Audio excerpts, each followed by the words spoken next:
In his dealings with Vice President Calhoun and the legislature of South Carolina, President Andrew Jackson had sided distinctly with the federal government. He was the president of all the people, had fought hard to keep the Union intact, and did not believe states had the right to nullify federal law as they saw fit. In his America, the Union came first.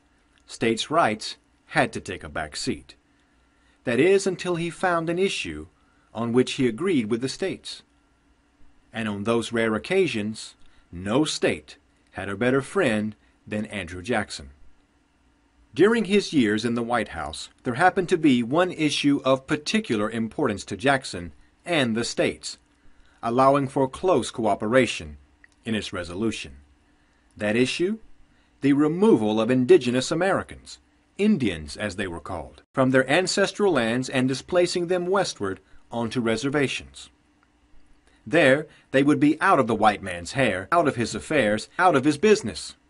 What is more, Indian lands could then be seized and exploited as Americans saw fit. It came as no surprise that Jackson had little sympathy for the plight of Indian tribes east of the Mississippi. He had spent the majority of his career fighting the tribes. Indeed, he had made a substantial part of his reputation as a hard-as-nails general fighting Indian tribes throughout the Southeast. As president, he was no less eager to consent to Indian self-rule inside the United States, as were state governments who had to deal with the tribes directly. He believed the Indians were incapable of self-government, equating them to savages who rejected the finer points of civilization. Even when certain tribes, like the Cherokee, had adopted white ways, settled down, and governed themselves, Jackson was quick to ignore it as an anomaly. He had one goal, and that was their removal. His people, the white men of the states, were also his voters, and they came first. And so the Indians had to go. To modernize, the policy of Indian removal may seem heartless. But to those living at the time, they saw it as a humane way to solve a nagging problem. To facilitate this humane program, Jackson introduced to Congress the Indian Removal Act of 1830.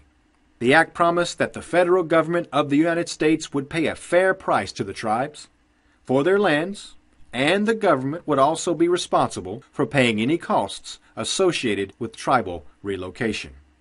Moreover, the new land to be given to the tribes west of the Mississippi would be inviolate, and the government promised to protect them against all encroachment and conflict. Several tribes who inhabited lands in the South took the government up on their offer and voluntarily moved westward, for they knew, especially after the Jackson landslide victory of 1832, that resistance was futile. One tribe, however, did not budge, but decided to stay and fight through legal channels. These were the Cherokee. The largest and most advanced of tribes east of the Mississippi, the Cherokee once dominated territories in the Great Smoky Mountains. At the time Jackson was president, their lands had shrunk, but still they remained in control of sizable swaths of land in northern Georgia, Tennessee, and North Carolina, lands the white settlers wanted for growing cotton. It didn't help their cause that gold was discovered in Dahlonega, Georgia, also an area the Cherokee claimed. The first gold rush of the United States simply added to the insistence that the Cherokee move out so the white man could move in. With mounting pressure from all sides, the Cherokee tried to appeal their case to the United States Supreme Court in 1831, but were denied a hearing. In another court case, Worcester versus Georgia, the Supreme Court held that the Cherokee were entitled to legal protection from encroachments by the state of Georgia on their lands. The problem was the Supreme Court gave opinions with no power to back them up.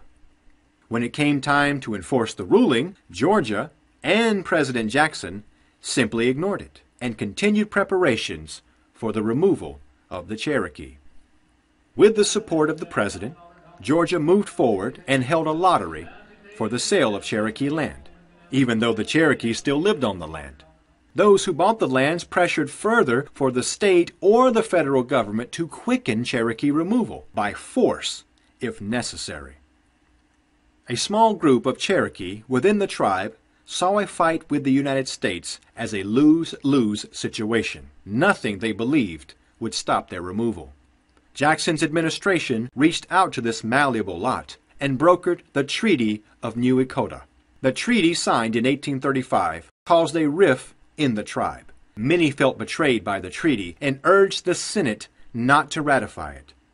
But it was in vain. The Senate ratified the treaty in 1836, and the clock was ticking on the Cherokee Nation. Jackson's successor in the White House was Vice President Martin Van Buren, who ordered General Winfield Scott to round up the recalcitrant Cherokees into concentration camps and prepare them to be force-marched west. Scott carried out his duties without delay. Those who resisted the roundup had their homes burned, properties destroyed, and some even lost their lives. In the end, the Cherokee were resigned to their fate and began the 1,000-mile walk westward. Many thousands would die along the way, die of exposure to the cold winter, die of disease, die of old age and fatigue.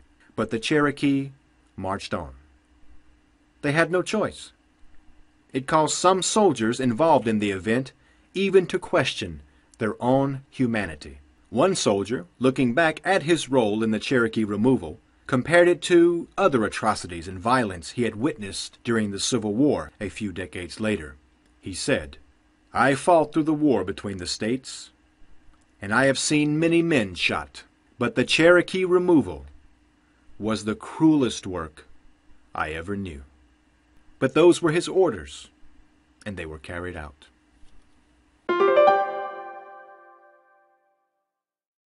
In the end, Jackson and his allies got their way, and the age of the American Indian east of the Mississippi was finally at an end.